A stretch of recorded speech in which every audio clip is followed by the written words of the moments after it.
today is about India polyester fiber challenges and opportunities. With respect to the southern states, Andhra Pradesh and Tamil Nadu, the two states are the most important state, and they contribute almost 30 to 32% fiber consumption in India. Similarly, they also consume almost, our production is around 32% in terms of non-cotton and blended yarns. While cotton predominantly in India is always the greatest factor and has been the voice for most of the policy makers, but it's time now that people start thinking about man-made fibers. This is how the world has evolved, and this is how India will evolve in the next 20. When we talk of an investment, any entrepreneur who would like to put his money would like to have a vision of a sustainable profitability.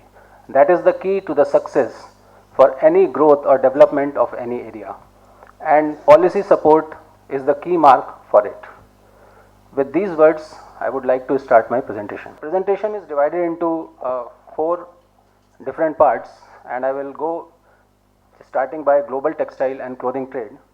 This slide shows you how Asian economy has evolved in terms of textile and trade. Within 1995, it was around 46% of the total trade of the global, whereas in case of 2012, it has gone up to 62%. And nevertheless to say that China is one of those countries who has made it to this position. And by 2021, the estimated Asia share in global textile and clothing would be around 70%. And India is likely to play an important role in that. As per Technopack study, around 1060 would be the 1060 billion by 2021 would be the total trade in textile and clothing. And if you see on the left hand side, which is the apparel or the most value added item, is growing faster. So it will grow around 6%, while the average will be around CAGR will be 4.8%. And why apparel is growing? Because again China is doing very well in that. And apparel is the last product which almost we wear, whereas all other product in the textile value chains are supporting. Let us go to polyester fiber. The global polyester fiber is growing at a rate of around 5 to 6%, and currently as per the PCI study, it is expected that from 42 million tons, it is likely to go up to 64 million tons. But what the chart shows, that while China grows from 28 million tons to 45 million tons, and India grows from 3.8 to 7.5. Don't go by the volume, but see that the India, there's a lot more opportunity available in terms of investment, whereby we are growing almost 100% in the next 8 years as compared to China. And why polyester fiber only we are talking about?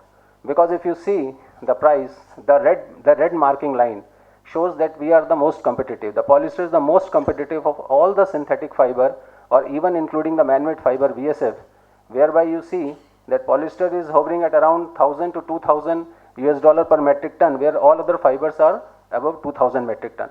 And competitiveness, that's what we are talking today. If the prices are competitive, then only there will be some profit margins available to the company, and then only the business will grow.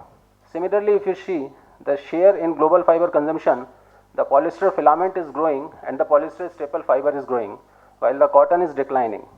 So this is what is the estimation up to 2020, and in terms, again, there is no other fiber which can compete with polyester despite so many adversities along with it. This is again the data analyzed by PCI and ICSE. If you see in 1960, the per capita consumption of cotton was 3.4, and the non-cotton, which can include any kind of fiber, any kind of variety fibers, was 1.6, and the market share was 32% of the non-cotton variety. Slowly and slowly, you see from 1960 to 70 to 80 to 2000 to 2012, the share has gone from 32% to 70%. Now this is what is actually are the fact which we are showing you, and in the year to come, people expect even the non-cotton share to go up to 75 to 80%.